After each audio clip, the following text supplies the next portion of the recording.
지난주 한동안 달렸었고 주말 쉬고 오늘은 조금 쉬어가는 분위기가 역력한 국내 증시죠. 그런데 확연하게 달라진 것이 있습니다. 그게 바로 외국인 수급 아닐까 싶은데요. 오늘은 그 얘기를 좀 풀어볼까 합니다. 달라졌습니다. 외국인들이요. 그렇게 팔고 나가던 외국인들, 상반기에만 6조 원 넘게 팔고 나갔었던 외국인들 아니겠습니까? 그런데 지금은 달라집니다. 6월 말부터 지금 오늘을 제외한 지난주 금요일까지를 해서 누적 순매수 규모를 살펴봤더니 벌써 2조 원이 넘어가요. 이제 3조 원에 달할 것이다라는 어떤 가능성, 기대감이 열린 가운데서 외국인들이 들어오니까 확실히 지수도 올라요. 이 기간 동안 코스피가 거의 200포인트 가까이 올랐으니까요. 강달러 현상이 주춤하고 있고 그리고 물가 상승이 조금 정점을 찍은 것이 아닌가라는 어떤 이야기들 속에서 외국인들이 다시 우리 시장 또 전체적으로 봤을 때는 신흥시장에 눈을 돌리고 있는 것이다. 이런 이야기들이 나오고 있는 것 같은데요. 뭘 샀을까요? 뭘 샀냐가 궁금합니다. 1위는 LG에너지솔루션입니다.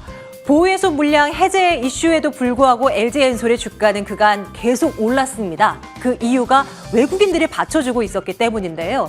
선물은 물론이고 현물까지 가담하면서 LG엔솔의 주가를 끌어올린 주역은 바로 외국인이었습니다. 그 다음으로 삼성 SDI 많이 샀고요. 삼성전자, LG화학, 한화솔루션 순으로 많이 산 것으로 집계가 됐습니다. 다음 보실게요. 이번에는 방산 쪽도 한번 들여다보겠습니다. 최근도 그랬고 특히 오늘도 그랬고 장 초반보다 상승폭을 더 키우는 방산주들 많습니다. 그리고 그 가운데서는 이런 시장 속에서도 신고가를 내는 LIG 넥스원 같은 그런 종목들도 있고요. 외국인들의 쇼핑 리스트에는 방산주도 담겨 있었습니다. 한국항공우주는 오늘까지 5일 연속의 순매수를 기록하고 있고요. LIG 넥스원은 10일 연속에서 담아가는 흐름이 나타나고 있는데 지난 6개월을 되짚어봤습니다. 이들의 수익률은 어땠을까요? 한국항공우주는 무려 60% 넘는 상승을 보여줬고요. LIG 넥스원은 50% 넘게 그 외 종목들도 30% 이상의 수익을 기록했고 드문드문이지만 이 연속성은 좀 찾아보긴 어렵지만 그래도 외국인 투자자들의 관심이 집중됐던 종목들로 꼽혔습니다.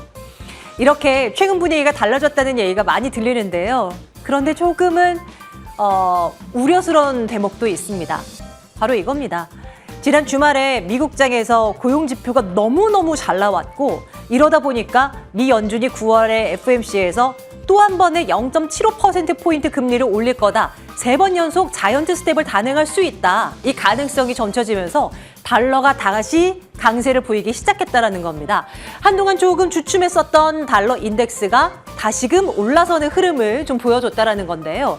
이것과 함께 또 너무 가파른 금리 인상으로 인해서 경기 침체가 찾아올 수밖에 없다라는 우려감들도 시장 간밤에 뉴욕장에서 또 지난 주말 사이에 반영이 됐던 그런 하루였습니다. 자, 시장 오늘만 놓고 봐서는 그래도 쉬어가는 분위기 속에 외국인들 들어오고 환율 올라가는 거 조금 신경이 쓰이지만 그래도 좀 괜찮지 않나라는 시각을 좀 갖고 있는 것 같은데요. 어떻게 바라보면 좋을까요? 이번 한 주에 대한 전략 챙겨보고요. 관심 업종, 종목에 대한 이야기도 나눠보도록 하겠습니다.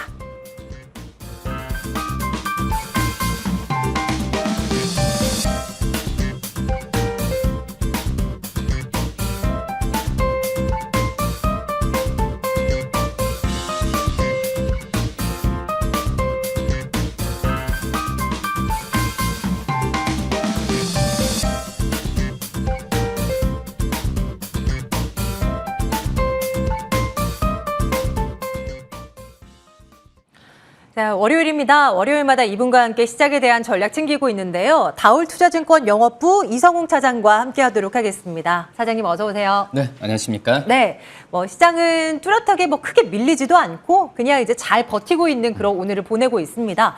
수급에 좀 집중을 해주세요. 외국인들은 좀 들어온다고 쳐도 기관은 또 불이 나게 또 팔고 나가는 흐름이 포착이 되고 있는데요. 어떤 쪽에서 좀 의미를 둘 수 있을까 좀 확인해 주시겠습니까? 우선 그럼 전체적으로 본다고 하면은 외국인들이 어떤 종목을 사냐, 기관이 어떤 종목을 사냐 이렇게 말씀을 물어보시는데 실질적으로 지난주에 본다고 하더라도 그 기관이 가장 많이 산 종목이 카카오, 셀트리온, 나머지 그 위에는 지수나 인버스도 있긴 한데 근데 이런 종목들이 외국인도 다 샀거든요. 예, 그런 점에서 봤을 때 네. 지금 뭐 어떤 종목들을 사는 것보다도 기관 쪽에서는 약간의 그런 경기에 대한 우려감 그리고 이런 부분에 있어서 뭐 위험 자산에 대한 선호도가 좀 약해졌다는 게 사실이다라고 좀 생각이 좀 되고 있고요. 반면에 최근에 지금 1년 가까이 뭐 올해만 놓고 본다고 하더라도 외국인들이 거의 경기방어주는 많이 샀거든요. 경기방어주는 어떻게 보면은 이 패션, 그리고 소비재, 그리고 음식료 업종을 많이 샀는데 이 반면에 어떤 그 제조업체죠. 뭐 삼성전자, SK하이닉스에 대한 방향 같은 경우는 매도 우위가 좀 있었고, 그리고 지금 본다고 하더라도 이 금융주에 대한 부분에 그 지분이 좀 낮아졌거든요. 오히려 외국인들 같은 경우에는 이 금융주에 대한 지분율은 좀 높아진 구도가 있었는데, 이 기관들 같은 경우에는 지금 현재는 약간의 좀 그 금융주 특히 이제 뭐 금리 인상이나 그런 부분에 있어서 금융업체 전체들에 대한 뭐 이자 수익에 대한 부분은 늘릴 수도 있긴 하지만 뭐 증권주나 이런 그 어떤 증시 매매 거래 대금과 민감한 위험 자산과 민감한 그런 그 금융 기업들 같은 경우에는 지분을 좀 축소한 경향이 좀 있기 때문에 지금 현재 기관들이 적극적으로 어떤 위험 자산에 대해서 매수 포지션을 늘릴 수는 약간은 힘들지 않을까라고 좀 생각이 되고 있고, 근데 아마 말씀드렸듯이 어떤 기관의 매매를 지금 따라가는 거는 지금 약간은 힘들고, 어떻게 보면은 지금 국민연금이나 여러 가지 이 포트 조정할 시기가 됐거든요. 네. 뭐 그렇기 때문에 이런 부분에 있어서 향후에 어떤 종목들을 매수하는지 부분 같은 경우를 체크하고 과거 거는 좀 신경 안 써도 되지 않을까라고 좀 생각이 듭니다. 네. 그럼 외국인은 어떨까요? 오늘 코스피 시작에서의 순매수 규모가 많이 늘어났어요. 한 1,000억 원대 넘게 지금 이 시각 현재 잡히고 있는 상황이고, 어느새 8거래일 연속해서 사고 있는 흐름. 환 시장에 대한 부담은 여전하지만 그래도 이제는 한국 주식 산다라는 뭔가 느낌을 계속 주고 있는데요. 이들이 꾸준히 사는 종목들을 들여다보면 실제로 좀 많이 올라가서 지금이라도 이런 종목들, 외국인들의 이 러브콜이 유입되는 쪽으로 좀 추려봐야 되나라는 생각도 하게 돼요. 이에 대한 생각은 어떠세요? 우리가 뭐 기관 쪽에서의 그 매수 종목보다는 이 외국인들 매수 종목 좀 따라가는 게 더 지금은 맞다라고 그래요. 좀 생각이 되고 있고, 네. 왜냐하면은 지금 외국인들 같은 경우는 이 어떤 그 위험 자산에 대한 물론 이제 지금도 뭐 달러 강세에 대한 얘기가 조심스럽게 점쳐지고 있지만 이 달러 강세에 대해서 그 전만큼의 제한적으로 지금 많이 판단하는 것 같아요. 그러면서 지금 신흥시장 쪽으로의 어떤 위험 자산에 대한 관심이 조금 증가하는 모습을 좀 보여주고 있는데, 근데 우선 지난주만 본다고 하더라도 외국인이 가장 많이 산 종목들을 본다고 하면 뭐 삼성전자, 네. 또 삼성 SDI, 네. 뭐 LG에너솔루션, 현대차, 그러니까 한마디로 우리나라의 전통 그 제조업체들이라고 볼 수 있거든요. 특히 이제 이런 기업들 같은 경우에는 그 전에 우려감, 그러니까 뭐 상반기 때 뭐 반도체 쇼티지, 여러 가지 뭐 전기차에 대한 부정적인 의견, 뭐 테슬라 이런 부분 때문에 주가에 대한 가대낙폭이 있었던 종목들이었는데, 지금은 이 하반기에 대한 어떤 실적 증가세가 다른 종목들보다 훨씬 높아지는 기업들이거든요. 뭐 예를 든다고 하더라도 이 뭐 LG에너솔루션, 뭐 삼성 SDI, 현대차 어떻게 보면은 이 2위부터 3위까지 차지하는 종목들 같은 경우가 실적 추정치가 굉장히 좀 높아지고 있고, 특히 이제 LG에너솔루션 같은 경우는 아시겠지만은 이제 보유예수 해제, 그리고 여러 가지 2분기 실적 같은 경우에 우려감이 이미 좀 많이 반영이 되면서 하반기 때 실적에 대한 기대감을 좀 높여주고 있기 때문에 저가 매수에 대한 관점이 좀 많이 들어오고 있다라고 네. 좀 생각이 좀 되고 있고요. 뭐 그런 점에서 본다고 하더라도 LG에너솔루션 같은 경우에 지금 2분기 때 영업이익이 1,950억을 기록하고 제가 알고 있거든요. 하지만 3분기 때는 3,000억 이상, 4분기 때는 그 이상으로 좀 실적에 대한 부분을 이 어떤 양극재의 상승에 따른 판가로 자연스럽게 전이되는 부분이 좀 되기 때문에 실적 추정치가 높아지고 있는데, 외국인 같은 경우 이런 실적 추정치가 높아질 거로 생각을 하고 지금 매수세를 하는 걸로 판단되고 있어요. 뭐 그러기 때문에 오히려 뭐 기관 쪽에서의 말씀드렸던 뭐 카카오나 셀트리온은 이 어떻게 보면은 좀 그 성장주 개념이 좀 가깝잖아요.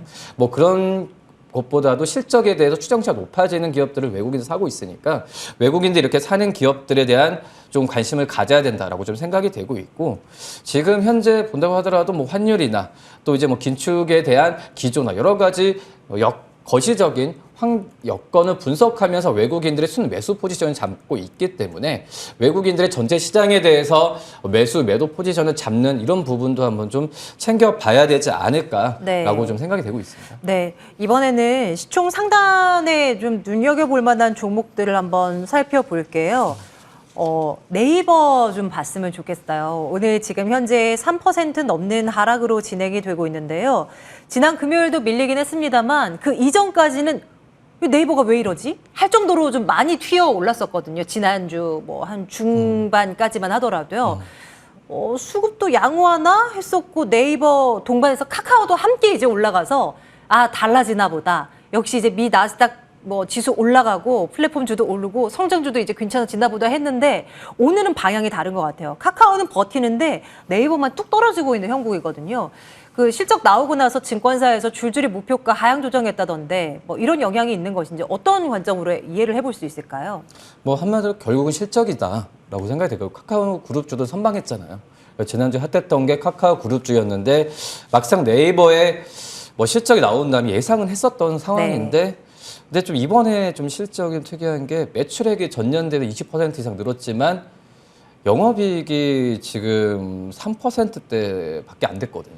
그러니까 한마디로 지금 이제 네이버랑 뭐 카카오도 그렇지만은 그 전에 많이 뭐 성장주로 분류되면서 뭐 플랫폼, 뭐 핀테크, 클라우드 사업 여러 가지 기대감이 많이 컸지만 결국은 캐시카우, 그러니까 한마디로 그 돈을 벌어들이는 부분이 약해지면은 지금 이제 실적주로서 분류되기는 힘든 것 맞다라고 좀 생각이 되고 있고, 그 네이버는 어떤 광고 수익이에요. 뭐 광고 수익 쪽에서의 실적이 좀 많이 들어와야 되는 부분인데 이게 뭐 경기 침체와 함께 이 광고 수익과 뭐 단가가 좀 떨어졌던 부분이라고 좀 판단되고 있거든요. 근데 이제 저는 이제 어떻게 보면 이제 그 캐시카우 역할을 한다면은 기존의 포탈 쪽에서의 그 수익은 뭐 떨어질 수도 있겠지만은 이 커머스죠. 이 한마디로 이 커머스 쪽에서의 또 광고에 대한 부분은 또 붙을 수가 있고, 또 이제 그 거래나 이런 쇼핑 부분이 활발하게 된다고 한다면 뭐 거래 단가도 그렇고 상품 가격도 올라가는 상황이기 때문에 제가 본다고 하더라도 이 네이버에 대해서 너무 이제 안 좋게 평가를 하는 것보다는 네. 다른 쪽에서의 수익원 창출 부분을 차분히 기다리는 게 낫지 않을까라고 좀 생각이 되고 있고, 당분간 이제 근데 네이버 같은 경우에도 이 신사업에 대한 투자 부분은 멈추지 않을 거예요. 이건 뭐 컨텐츠나 여러 가지 부분에 있어서도 멈추지 않기 때문에 비용 부분이 좀 나갈 가능성도 크긴 하지만 결국을 본다고 하면 먼 미래를 본다고 한다면 다시 한번 회복할 가능성이 굉장히 좀 크기 때문에 당장 올해 실적, 하반 실적보다도 내년을 좀 봐야 되는 게 좀 맞지 않을까라고 생각해서 기존에 가지고 계신 분들 같은 경우에는 조금 힘드시더라도 좀 그 견뎌보자. 고유 관점을 네. 좀 가져가시는 게 참 이제 이런 말씀을 드리는 것도 힘들어요. 하지만은 뭐 어떤 그 투자에 대한 관점에서 본다고 한다면은 네. 괜찮지 않을까라고 네. 좀 생각이 듭니다. 네, 좋습니다. 이번 주에 예정되어 있는 이벤트 가운데 또 시장에 영향을 줄 만한 것들도 한번 챙겨보죠. 이번 주에 이제 새로운 새내기 주들이 일반 공모에 나서게 됩니다. 소카 그리고 2차 전지 장비 등을 이제 만들어내는 대성 하이텍이 이제 주인공이 될 텐데요. 관련한 종목이 워낙 이제 핫하다 보니까 주식 시장에서는 이 얘기가 나올 때마다 뭐 2차 전지 관련이나 뭐 자율주행 관련한 섹터들이 좀 움직이기도 했었어요. 관련해서는 좀 움직임이 더 일 수 있을 거라고 생각하시는지 어떻습니까? 우선은 뭐 성일 하이텍도 그렇고 뭐 소카, 뭐 대성 하이텍 같은 경우 결론으로 보면은 2차 전지, 뭐 모빌리티와 관련된 기업들이라고 볼 수 있겠고요.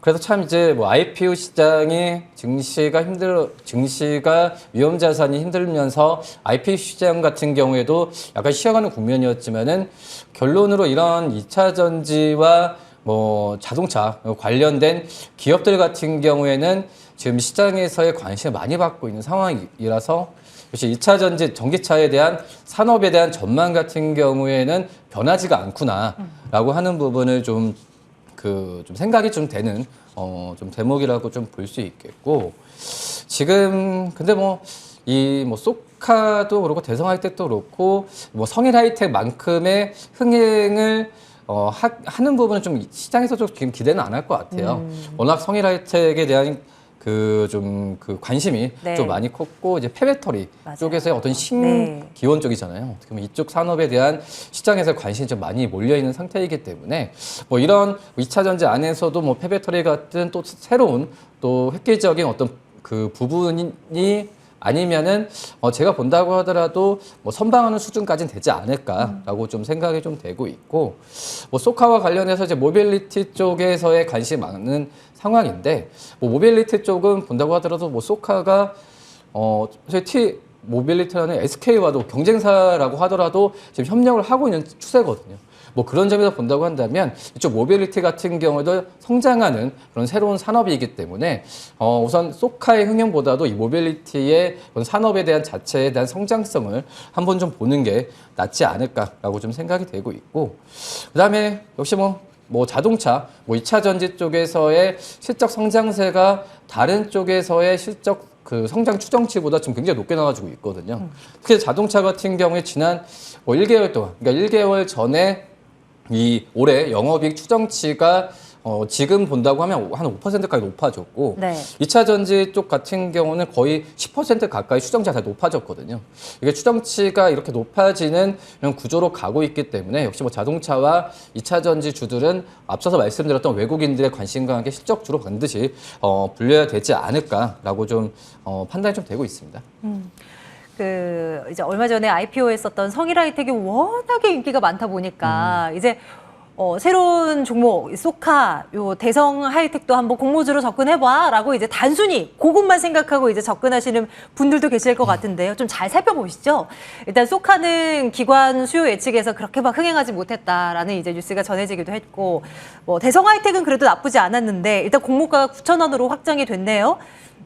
한번 내용들을 잘 들여다보면서 또 관련주들도 관심이 많으시다면 한번 참고를 해보시기 바랍니다. 자, 이제는 이성웅 차장의 관심 섹터를 한번 들여다보도록 하겠습니다.